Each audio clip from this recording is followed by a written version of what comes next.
Alright, turatangiye Salamu Media. Salamu Media ni wao tugezaho. Avant Jésus-Christ. Mwaka w'igihumbi kimwe n'ijana na mirongo itatu mbere y'ivuka rya Yesu. De Fadan Aram. Umugwa wa hehe w'iPadan Aram nuko uri mu Kinyarwanda muri Bibiliya nuko usanga hano bakavuga ngo ni Fadan Aram nuko nanye zaje ndawuvuga numva mvuze gutyo uzacu umenya ngo nuwo mugi. Ija nuwo ngo sasa muri kumwe na Didimana mwese muri Kristo Yesu de wari connect na gospel fit.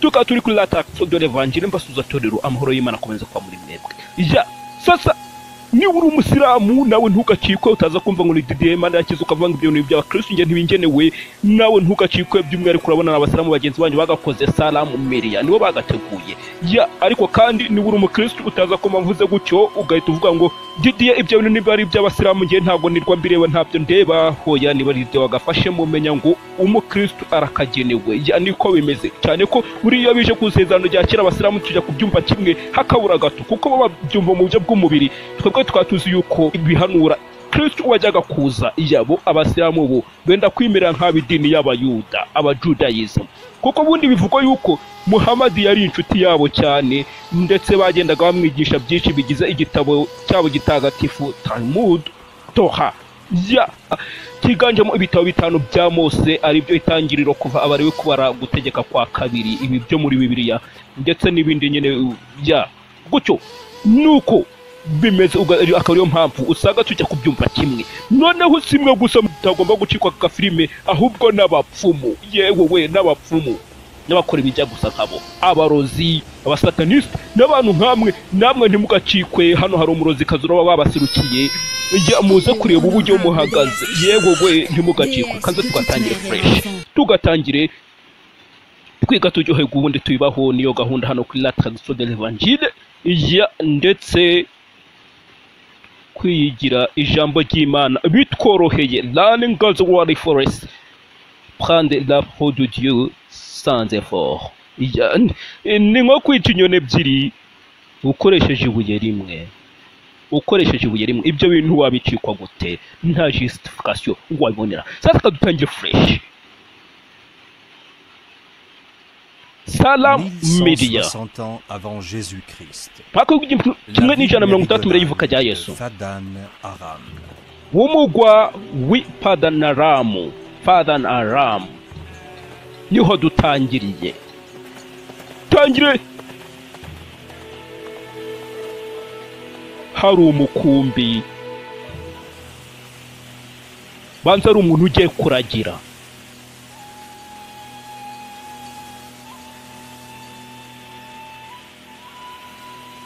iyi ni episode ya mbere y'agaseri kacu kitwa Le Prophète Joseph umuhanuzi Yosefu niko dutangiye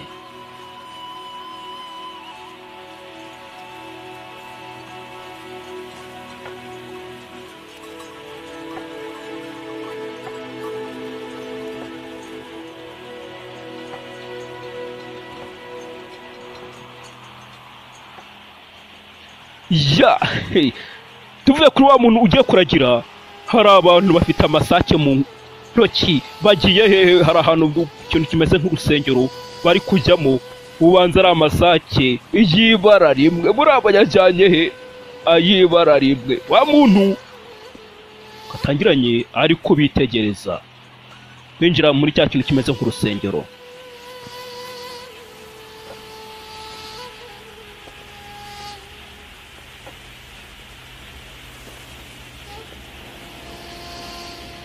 mukubitegereza asa nkaho abanenze cyane tugareke mu rusengero mo imbere yumva induru y'abana n'Imana kazi Ishtari yo kubahwa Imana y'ababyeyi bose n'abana yuzuye ubwuzu n'impuhwe Imana y'uburimbuke kiza uyu mwana maze umutabare ngo wuzuze umutima wa mama w'umunezero hanyuma ndagusezeranya kazuzuza urusengero rwawe imaturo n'impano z'agaciro umwana bari kumumurikira Imana kazi ngo ni Ishtari sabye Ishtari gakiza umuhungu wawe bwamutabara urupfu asubiza gusenga kwanjye nawe isezerano ryawe uzarigira impamo genda ubu uzane umwana wawe mutabukane ngo uzabaho mu bizerwa ngo akazaba n'umwigishwa w'imanakazi Ishitari. Umva ndagushimira wowe na Ishitari, ndagushimira n'umutima wanjye wose. Umwana yanjye wari hafi gupfa, umugaruye mu buzima, yari hafi gupfa none umugaruye mu buzima. Yego gwe imanakazi Ishitari, Ishitari wo kubahwa. Ndagushimira bitarangira, ndagusezeranya urusengero rwawe nzarwuzamo impano wo kubera ko untabariye umwana. Sasa hariho n'abandi biteguye kumuri bari gukiza abana. Umwana wacu nagushidikanya aza gukira nk'uyu wa nyuma, mubyizera. Ishitari arakomeye, nagushidikanya asubiza gusenga kwacu ngo yego ngo tumwegere. Mwafashwe n'iki mwebwe? Ibintu basenga imbere yanyu mugakubita mu maso hanyu ku bishushanyo mwe mwikoreye, nyambabona mwubarara muyoboka ibibuye.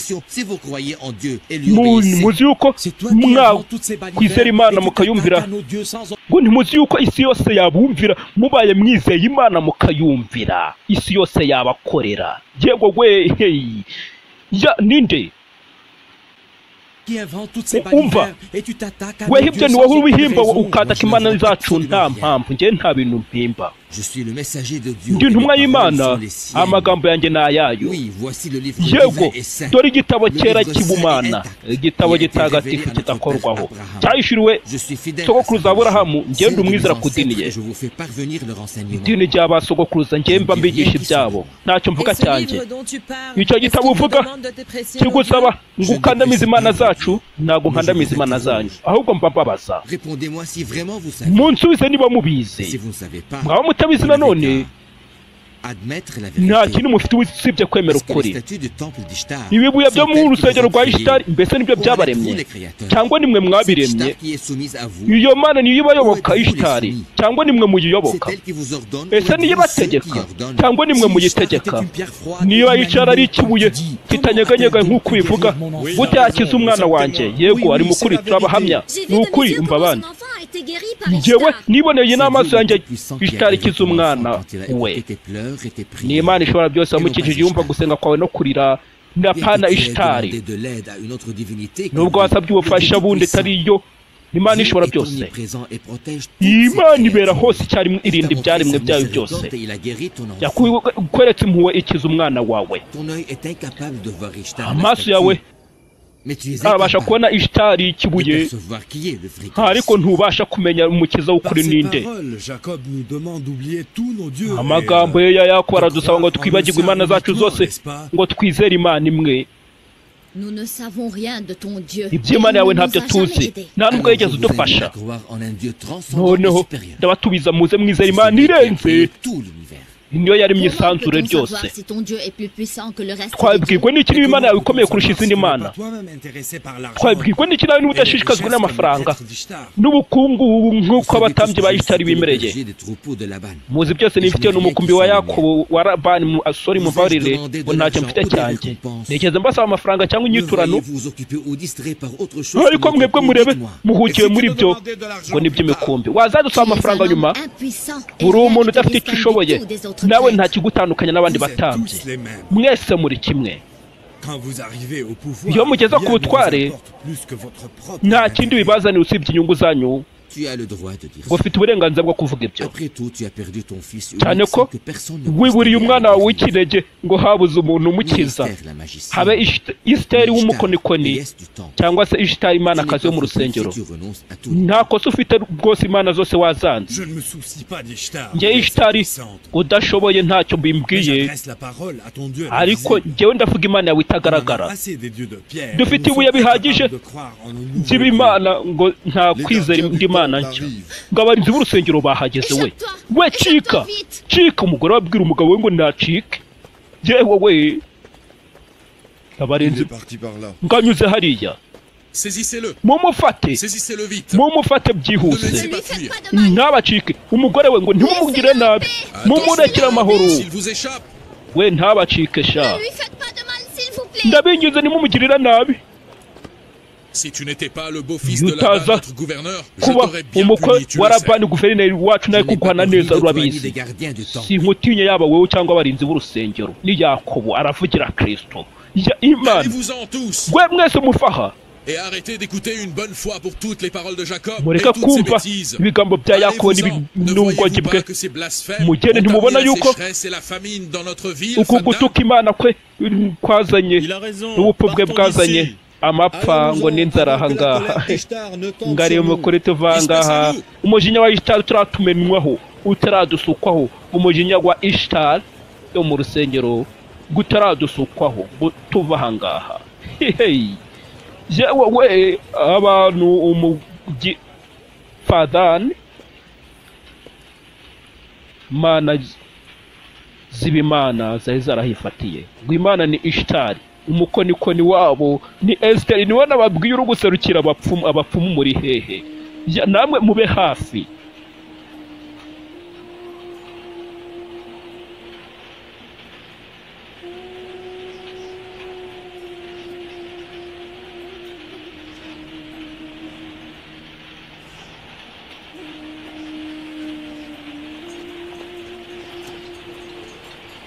S'il ne pleut pas bientôt, les habitants de Faddan mourront de faim. imvura nitagwa vuba abanyefadani baricwa n'inzara Je demande à Dieu de nous bénir et nous envoyer la pluie le plus tôt possible. nasabye Imana ngo iduhe umugisha twohereza imvura kare gashoboka Que se passe-t-il là-bas, papa? papa hariya n'ibiki biri kuba Ancienne des habitants de Faddan. buriya n'umuhango wa kera Ils brûlent les w'abanyefadani ennemis de leur déesse Ishtar. batwika abanzi babo babatwikira Ishtari babajugunya mu muriro yewe we nta mikino Pourquoi est-il puni? kubera icyo ari guhanwa wa wundi wirukankanwa bamufashe De lui! umutambyi mubabarire Miséricordieux! ndakwinjiza gira Je te imbabazi supplie de lui pardonner! ndakwinjiza cyo mubabarire mundeke ndarengana Je ne suis pas un criminel. ntabwo ndi umunyabyaha njyewe mundeke Fais attention au troupeau pour que je puisse voir ce qui se passe. wita kuramukumva ubundi njya kureba n'ibiki biri kuba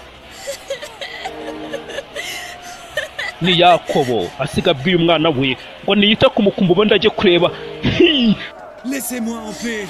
mundeke mugore Je suis k'inginga pas fautif. ntabwo Dégagez-moi. manwa n'icyaha njyewe mundekure umugore yarizeyo kwarika n'umugore we Jacob, le neveu du gouverneur Laban, est arrivé. Yakobo umwishywa Mon mari n'est wa pas Labani yahageze pitié de lui, s'il vous umugabo wanjye nta cyaha hamwe n'icyaha ntabwo hamwe n'icyaha mu mubabarire Sauvez-moi, je suis innocent. Banyefadani mu ntabare ndarengana Esteri Esteri hano ni umukonikoni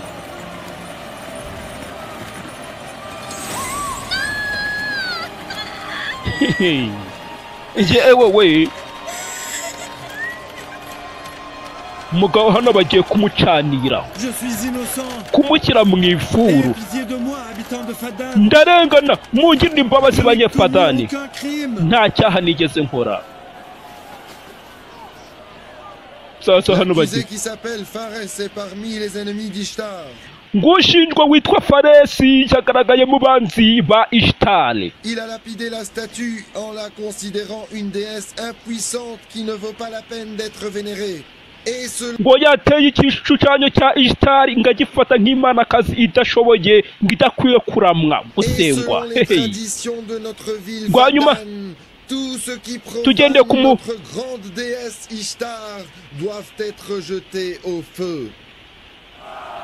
ku mugenzo w'umujyi wacu wa Fadani ngo abasuzugura imana yacu ngo bagomba kujugunwa mu muriro bararumukatiye yewe we ni urwa Pilato Laissez-moi. mundeke Je ne mérite pas ce châtiment. ntabwo nk'iki Je n'ai gihano rien fait d'autre que de réclamer mon droit. nta kintu nakoze usibye kuburana uburenganzira bwanjye Ayez banyefadani pitié de moi. mungirire imbabazi Pauvre Pharès. Faresi Je ubabaje suis we innocent. ndarengana Innocent, vous dis-je. Ayez Ndababwira pitié de moi, ndarengana. habitant de Faddan. mungirire imbabazi Pour quelle raison je banyefadani devrais être jeté au feu? n'impamvu ye yatuma njugunwa mu muriro ndarengana ndarengana Pauvre Pharès, il n'a commis aucun crime! mana yanjye Faresi ubabaje nta cyaha yigeze akora batambye mwagize imbabazi ndabinginze Aucun crime! Au secours. nta cyaha yigeze akora. Je suis innocent, je ne mérite pas ce châtiment. Mu ntabare ndarengana sinkwiye iki gihano. Gwerekera gusakuza ndaguha amahitamo. Wishyura kugira ngo ubeho cyangwa se ujugunywe mu muriro, urabyumva? Mwe mumujugunya mu muriro. Ndabinginze n'umugore we. Ayez pitié de moi. Mungirire imbabazi. Mungirire imbabazi. Payer pour être sauvé. Hari ikirangaye kugira ngo atabagwe. Ndayishyura. Yakobo. Tu paieras pour lui? Uramwishyurira weho. Oya, Esiteri arabyanga. Uyu nta burenganzira afite bwo kubikora. Umugore we yariza yo kwarika. Kuko nawe ari mu banzi ba Ishitari. Nawe uri umwanzi w'Imana ukwiye guhanwa. Kuki mutamfunze noneho? Nous avons hérité ce genre de châtiment pendant des Ngibi générations. bihano twaragiwe ihanwe amakiruka yose. Sasa aravuga ngo sogokuru Aburahamu ngo nawe bamujugunye mu muriro ngo bitegetswe na Nimrod. Ibyo ntabwo tubizi, abakristo ntabwo tubizi. Icyo tuzi nuko Aburahamu yahamagawe n'Imana kuva mu gihugu cy'iwabo ngo ajye mu gihugu cy'Imana izamwereka, igihugu cya hehe i Kanani.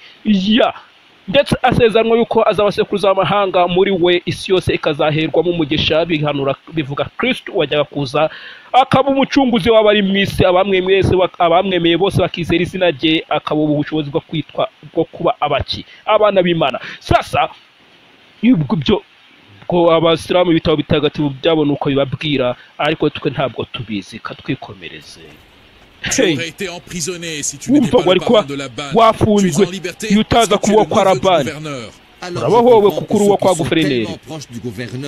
Ndabyumva noneho ababugufi bwa guverineri bacika igihano cyanyu naho batoka Imana. Umva mumufata byihuse nawe mumujugunye mu muronka sogokuru we. Bumvisha akabije. Yakobo barafata. Munde kuri. Éloignez-vous de moi. Munje kure jewe baragegera. We nibikisha. Labani yatejemo. Labani yahageze. Akaba se wabo nanone akabanyira sebukwe. Mumurekure. Niyo mbohe muyirekure. Faresi wagomba guhanwa. Niba yakoye vuze karamwicura kujya mutabare, nta burenganzira mugifite bwo kumuhana mu mutwika. Hey, ni guverineri gabana. Ne le libère pas. Nimumurekure. Faresi Yakobo urishyura amadinari 500 kugira ngo utware ubuzima bwa Faresi. Amafaranga ndayishyura nta kibazo rwose.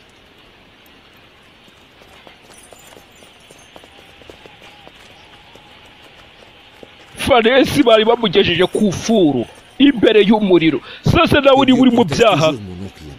Imana ijye kurinda buri munsi Oncle Laban. Njye ndahora nkucunga buri gihe ngo nkurinde ubupfu bwawe, ariko mba yakoze amakosa. Iya Rani se wabo bundi ni musaza wa se wa Yakobo. Sorry mumbabarire. Ni musaza wa nyina wa Yakobo ariwe Rebeka. Nuza ni utabawe nawe uri mu byaha, uri mu muriro, ukutabizi uri hejuru y'umuriro. Hari muri byarimbye ngo ndagushimira cyane cyo haguruka ngo baragwa abanyabyaha banze kwireka bicare bazi ko bicaye hejuru y'umuriro. Umva ngo nzagukorera nkwishyura amafaranga utanze ngo ntabare. Utabaye umuryango wa Faresi, udutabaye urupfu ngo tuva ahangaha. Sasa nawe uri muri mu byaha byo tabuka ubipfiriyemo wahita ubaho ubuzima bwo kwicuza byiteka. Upfuye utarakira Kristo uko wicuza ukavuga ngo iyo mbimenya uko wiberaho. Yego gwe Faresi watabawe urupfu ajya gutwikirwa Ishtar Imana kazi. Yatangiye imirimo kwa Yakobo, we yavuze ngo azamukorera kuko yamutabaye. Hano agahene bari kugakama bari kugakama. Amata y'agahene yitwa mahenehene. Ni umugabo mwiza. Uziko atari yarekera gukora. Ni igihe kirekire Ishtari anyongobeza abantu. Fadani ni Babuloni gutyo. Iyo so atahagira ku gihe twese baba baratujugunya mu muriro. Ayibyo wamukoreye ko biriho kose Faresi yarekeye kuba wasenga Ishtari. We yamaze byabirangiye yamaze kwizera mu Mana imwe. Buriya byabaye ahubwo iki gihe yatabawe akimara gutabara urupfu yamaze kumwizera. Ariko ubwo umwana wacu azabona umunsi ryarira kuvuka ubwo. Vuba aha Yakobo mwiza aracyari igihe. Nategereje umwana wawe imyaka myinshi Rasheli. Imana ibishatse iyo myaka yose nazayiyitura. Ni Rasheli yari ingumba, akaba yari umugore ntuza yakundwa kazaga cyane. Mes salutations à vous tous. Ndabarasuhuje mwese. Yakobo natwe turagusuhuje ndabashimiye. Ndabona mutwaye maturo kwa Ishtari. Tugomba gushimisha Imana yacu bitarebye uyu mwaka imvura ntizagwa. Weho n'umuryango wanyu ibyo murabikeneye kurusha ibyo Imana by'amabuye. Abantu bamwe barakaza Imana kuza twabakena tukabyishyura. Uribwira imvura izagwa kubera birarubuye urubitegetse. Uko gutuka Imana kwawe niko kwirukanye imvura hano muri Fadani ngo ukwiye kurekera. Ukamubwira ngo Yakobo rekera uko gutuka Imana kwawe. Ngo uko gutuka Imana blasphème.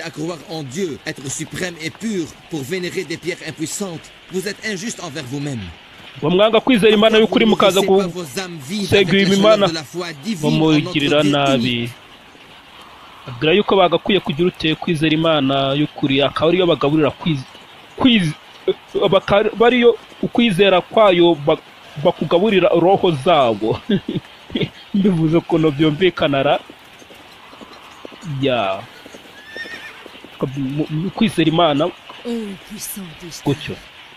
Ishtari ukomeye, Imana y'uburumbuke, ndaje nsukure urusengero rwawe ngo mvushe amaraso y'abanzi bawe, kugira ngo wirukane amapfa ku butaka bwacu, maze uduhe umugisha utwoherereza imvura. Ishtari ukomeye, ndaje nsukure urusengero rwawe. Ni ya magambo ari gukomeza asubiramo. Sasa hano haruje Chef. Il a de nouveau insulté nos dieux. Ici même. Nanone yongeye gutuka Imana yacu. None ahangaha imbere y'urusengero. Il a aussi adressé la parole à des passants, mais je n'ai pas pu l'entendre. Yanabwiye n'amagambo baba bari kwitambukira ariko ntabwo nabashije kuyumva. Jacob n'arrêtera jamais. Yakobo ntabwo azarekera. Sasa Esther yumva. We nani y'amagambo akiri kuvuga. Ngaramvusha amaraso y'abanzi be kugira ngo amapfa yirukanwe. Jacob ne va jamais cesser ses blasphèmes. Yakobo ntabwo azarekera gutuka Imana ko.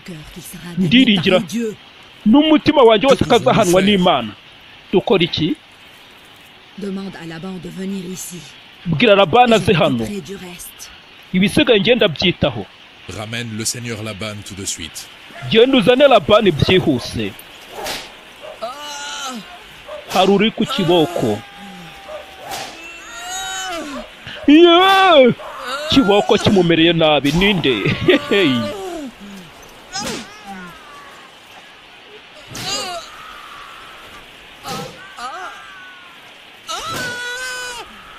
Araremberejwe. Yewe we. N'ubugome bujya bamugize. Seigneur, le grand prêtre du temple d'Ishtar vous demande de le rejoindre au temple immédiatement. Utambye mukuru wo ku rusengero aragusaba ngo ugende muhuri n'ikihuta ngo yego n'ikihutirwa. We birahagije murekere. Si tu voles encore une fois, niwongera kwiba nzaguhanisha gukubita mpaka upfuye. Ndagusezeranya sinzasubira kwiba. Mumuhambure, mumurekure. Wowe ngwino tujyane. Umusambu ikiboko kimumereye nabi iyo bataza gushaka Labani. Ndikwiyumvisha ari ukwera Yakobo. Yakobo ibikorwa bye azajya byirengera, njye ntawe mpuriye nawe. Umva yatutse Imana. N'umumaro w'abatambyi kumubuza ibyo ngibyo. Niba batabishoboye kuki njye baba bamvangira. Imana y'Imana, Imana y'izindi mana. Je vois la famine et la sécheresse qui s'abattent sur notre ville. Ndabona inzara n'imapfa biza mu mujyi wacu urupfu hose.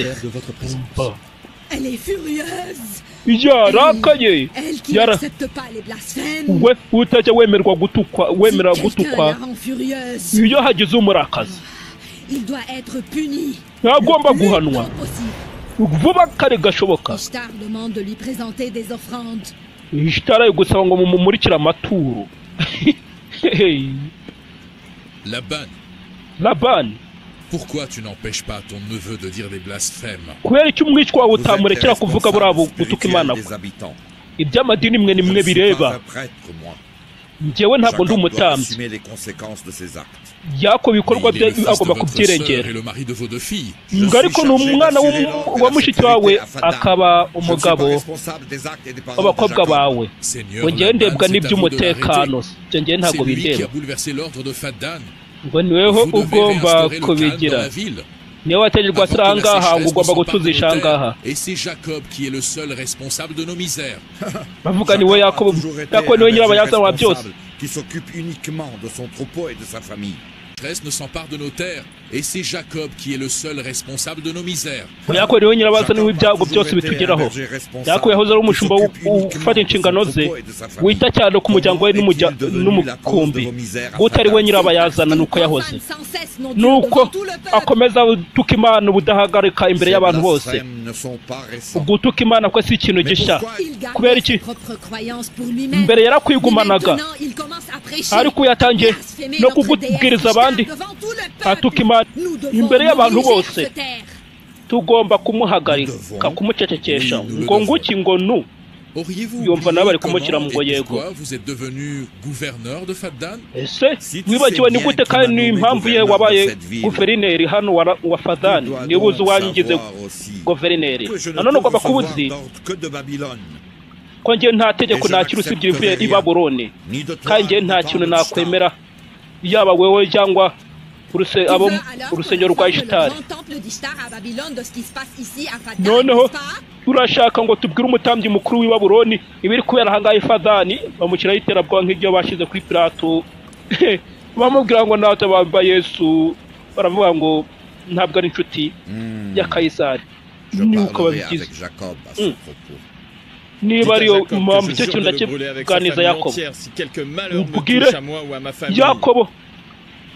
Sasa uyu nguyu baramukanze biha kumumenyera guverineri n'abantu baciye bugufi biha kumumenyera ngo ubwire Yakobo yuko we n'umuryango we wose nzawutwika nkawumaraho nihagira icyago kinkoraho cya kigakora ku muryango wanjye. N'umuntu aroroheje ariko yatangiye kumenyera guverineri. We akabwa kamokera imburagihe kaba umuhigo woroshye w'ikirura. Witondere ibyo uvuze sha. Ukuri ubu ndakubabarira. Ariko indi nshuro uzahanwa. Bari bamumenyereye cyane. Si la sécheresse emporte mes récoltes, je n'accepterai pas de laisser Jacob et sa famille en vie. Bakomeza guhigira Yakobo n'umuryango we. Umva umusaruro w'uyu mwaka pengiye namaze kuwutakariza ibyiringiro.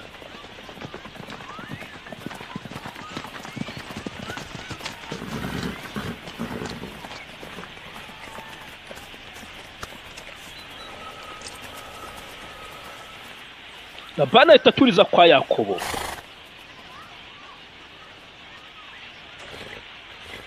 Bonjour père, bienvenue. Papa muraho urakaza neza.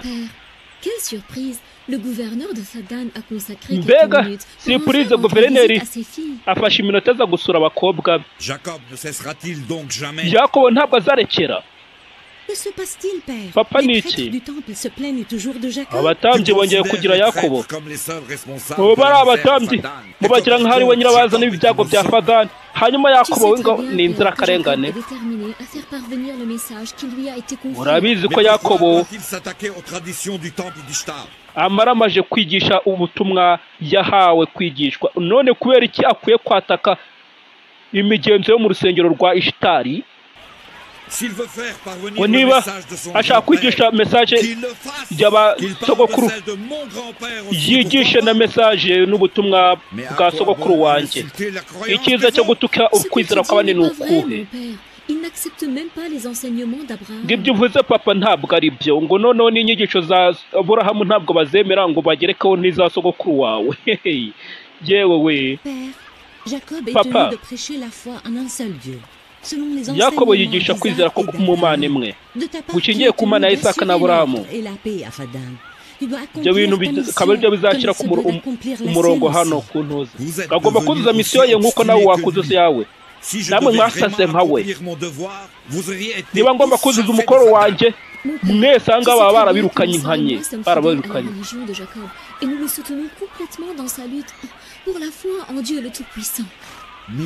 Sasa hano Rashira avuga ngo urabizi papa, njyewe na mukuru wanjye Leya ngo tuba ngo turabizerwa ku idini rya Yakobo, ngo kandi ko tumushyigikira mu murwano we wo kwizera mu Mana imwe. aha ngaha Bibiliya yo ntabwo tugaragaza ko Rashira koko yari umwizerwa ku idini ya Yakobo, cyane ko bamaze kugenda. murabizi icyo yakoze, we yibye n'imana za Labani abanza zikenyereraho. murabizi umva muri abasazi ariko ntabwo n'urwego rwanjye murwubaha. muzi ikizaba abatambyi baharamu, abatambyi ba Ishitari ngo baramutse bavuze ibiri kubera aha ngaha biri gukorwa n'umwishywa wanjye, ngo ni njye bazabibaza. ubutware bw'Imana burakomeye kurusha ubwa baraba mu rusengero. tugomba gutinya Imana pana urwego rwacu. bakatari we nyirabayazana w'ibyo byose ngo bamwumve.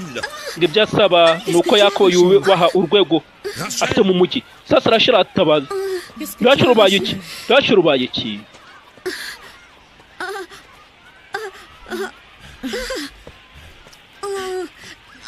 Rashira arakuriwe. Rashira ni iki? wabaye umweru. ngo Biruha genda uhamagara umubyazi. Biruha yari umuja wande Barashira ariko akaba umugore wa Ntuzi.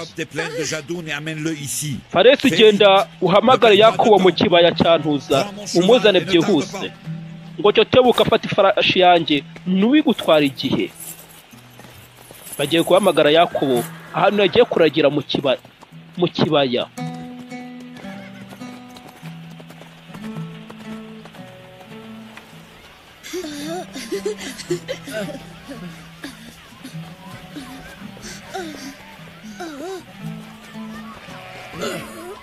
hano hari abashuti bari kugigira. ibi ngibi ntabwo bibereye abashuti bacu, sibyo ra? abana ntabwo bibabereye imirwano. reka reka. Yakobo ari kubareba, kumbe n'abana ba Yakobo yajyanye nabo kuragira. ngo abungeri bayobora imikumbi, umuhanuzi akayobora abantu. banza ariyo mpamvu abahanuzi bafasha abungeri. hanyuma njyewe nk'umuhanuzi w'Imana nazanye mu butayu n'abana banjye kugira ngo mbigishe uburyo baturiza imbere yawe.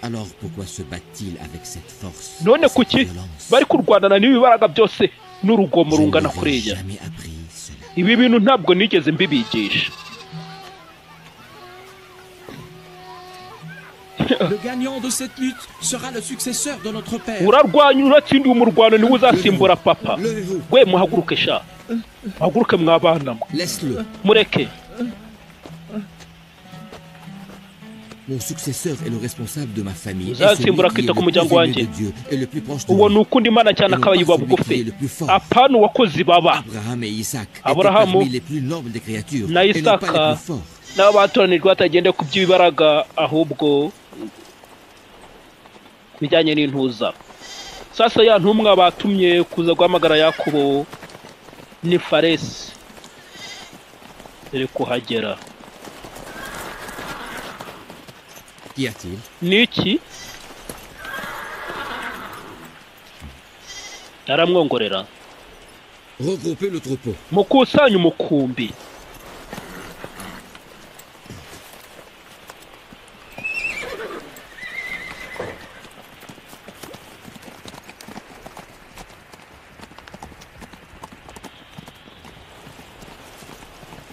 Où est-il parti? agiye hehe nimuhangayike mwebwe mukusanya umukumbi tujye mu mujyi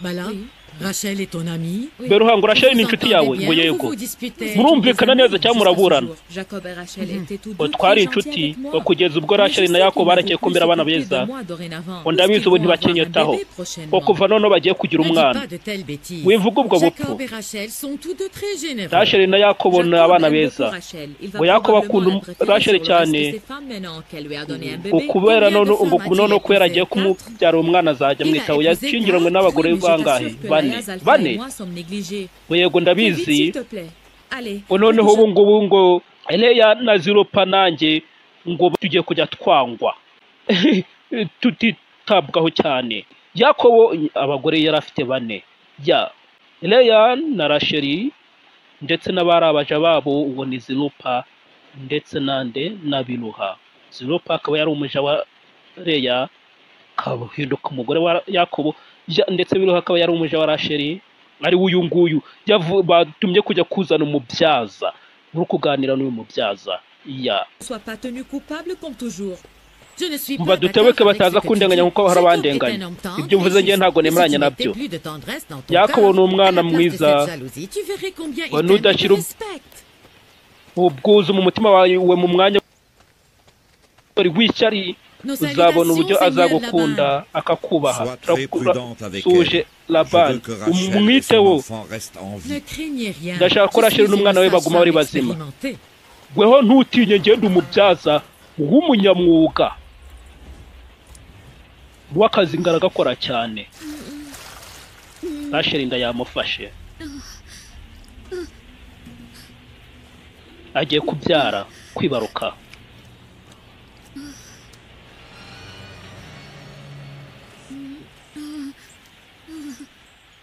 ariko isa nk'iyamuguye nabi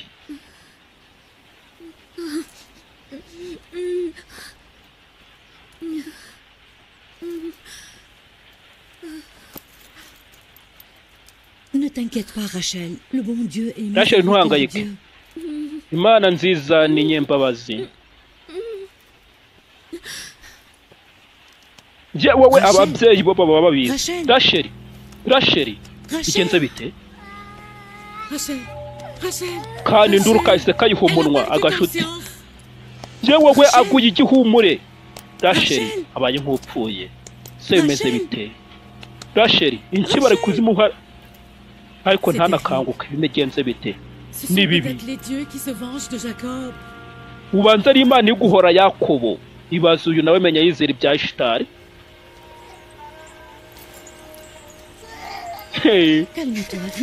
je tuza kandi nduru iyo habaye ibibazo buri abana barabimenya niyo hari nta kibazo kiraho abana barabimenya abana rwose ni inshuti fata uyu mwana Priez pour que votre tante Rachel soit sauvée, que le bon Dieu exauce vos prières. Mama wanyu tante wabo ubwo ngo atabarwa Imana isubize gusenga kwanyu.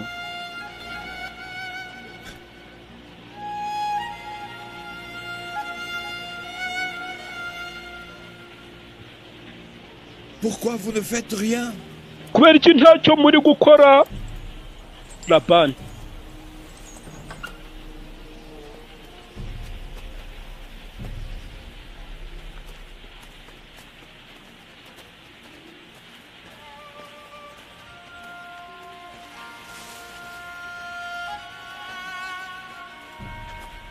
abaturanyi bahuruye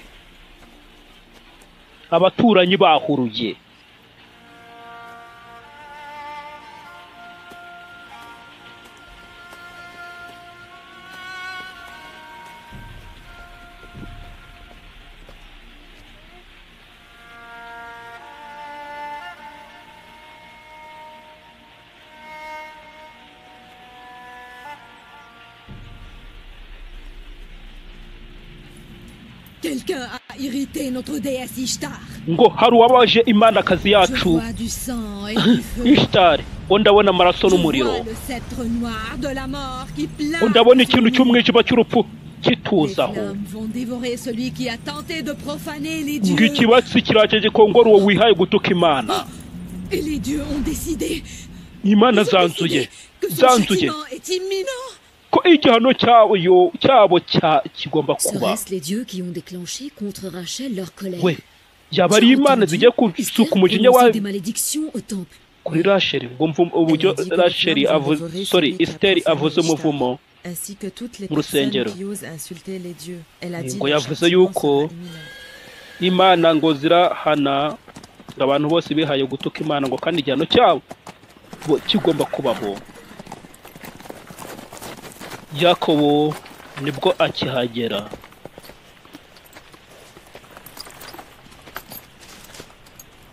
katurebe mbese biragenda bite. Umugore wanjye arashira ameze ate? Ameze nabi cyane. Reya yasohotse yumiwe n'amarira menshi, mbese bimeze bite? Faites quelque chose. Gira icyo ukora, ari kurushaho kumererwa nabi. Ndakwinginze cyo tuza, Imana iraturinda, nta kintu twakira kitanditswe. Abanyefadani ntibari kurekera kuvuga yuko Rachel ari guhanwa n'umuvumo wa Ishtar cyangwa Esther, we ntacyo bivuze. Turaje tuyu niye Imana ikomeye, mbese ni Imana ishobora byose ya Rachel cyangwa se Imana kazi ya Esther. Umwiteho ndakwinginze, ngewe ndabanza. Ubwo sugiye he? Nutureka twenyine kuri muri bihe bigoye. Reya tuza, penkeneye kwa ngenyine. Kumbi yo bintu uko ari bikugaragara neza wowe niyo Mana yawe. Jewe sindaguma nsobekeranyije amaboko, tugomba guhamagara umuganga cyangwa tugashaka umuti. Nanjye ndagiye gushaka muganga wanjye, umwe kandi rukumbi umukiza bukuri. Le seul est le vrai guérisseur. Seulement il met en danger les habitants de Fadan. Umva, uyu wese ugukiri mu byago abanyefadani, ahubwo n'abakobwa banjye bashira mu byago. Mana yanjye nkora iki? Ngo sugukira mu byago abanyefadani gusa, ahubwo n'abakobwa be abashize mu byago. Sasa tujye kureba sasa k'Imana ya Yakobo n'Imana ya Esther Ishtar, Imana kazi bimeze bite. N'ababwenga bapfumu mube hafi namwe muze kureba Esther ari kubakirira ate, hanyuma n'abakristo natwe tube hafi ya dufane mace. Niko bimeze biragenda bite. Ariko se ubundi abapfumu mwebwe muba munabizi, ahubwo ababagana nabo babe hafi. Twirebere.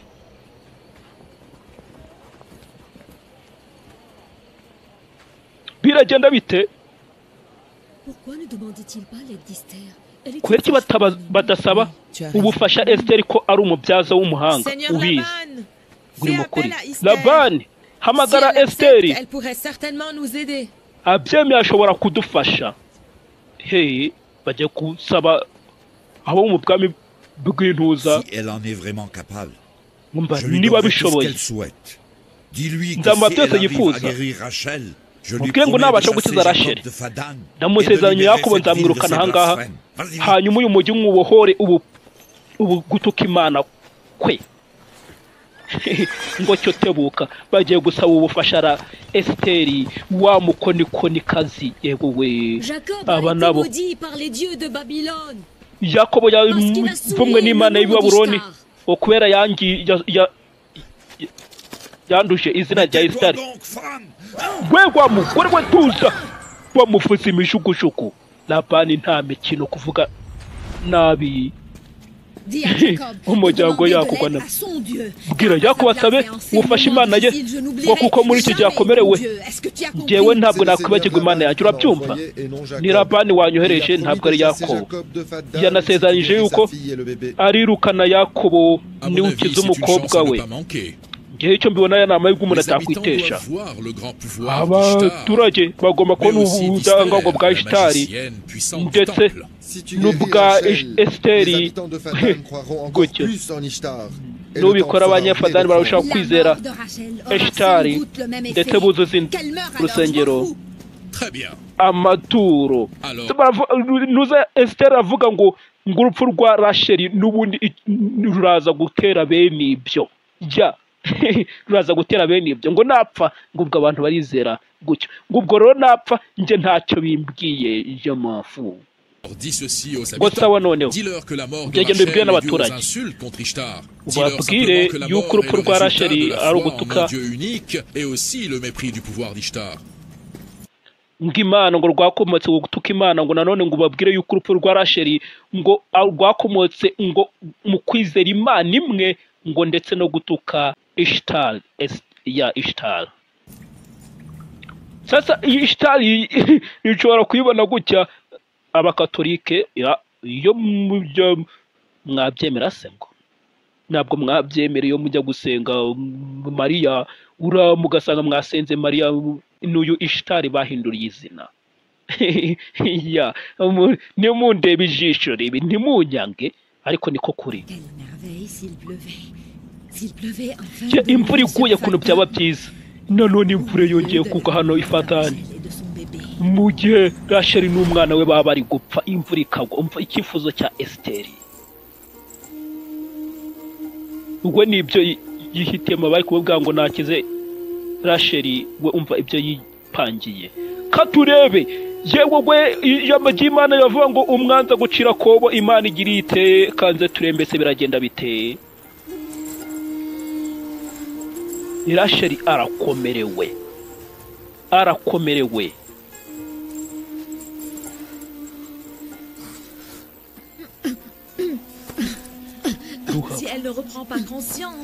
umva natagarura ibitekerezo araza gupfana n'umwana we iyi myotsi nta kintu kiziri kumugirira bana hano na Labani barategereje ariko sinzi kanze turebe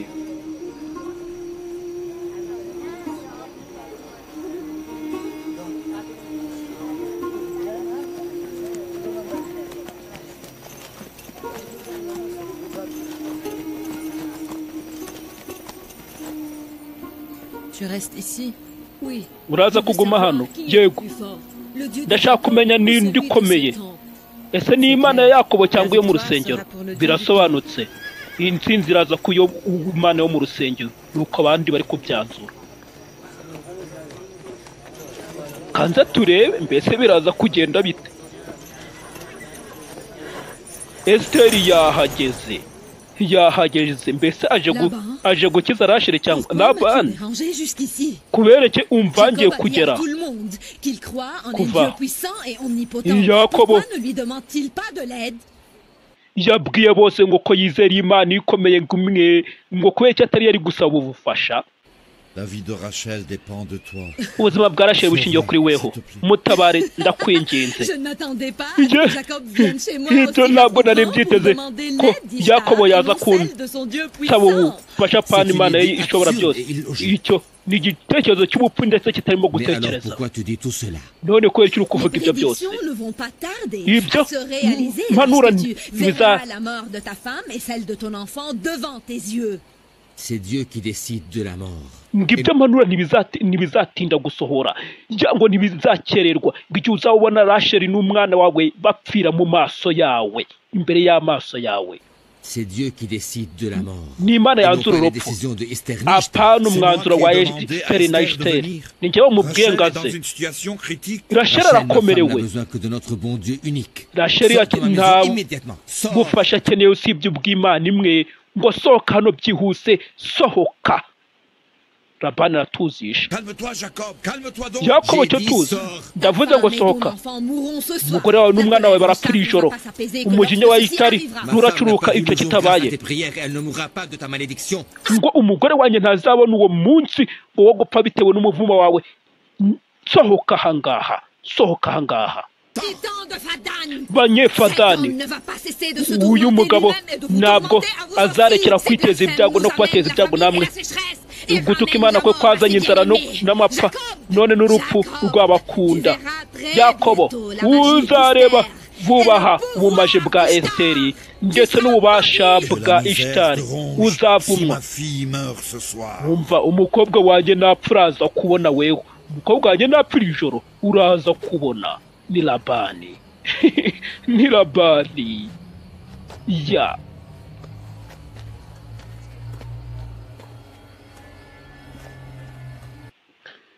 Ya nuko kagenze ya episode ya mbere ya season le prophète Joseph umuhanuzi Joseph ya ngiye aritije mana kiza mwese muri Kristo Gospel Fit nuzacikwe episode zakurikira ya nuzazicikwe ni uri kuri Gospel Rwanda reba hasi ahandikirwa ubusobanuro muri description box uraza kubona ama links ariko ni uri kuri la traduction de l'évangile ukaba warakoze subscribe uwo ntugire ikibazo uzaje tuzibona zikihagera ya nuko bimeze ndabakunda tuzasubira na butaha. Bye-bye.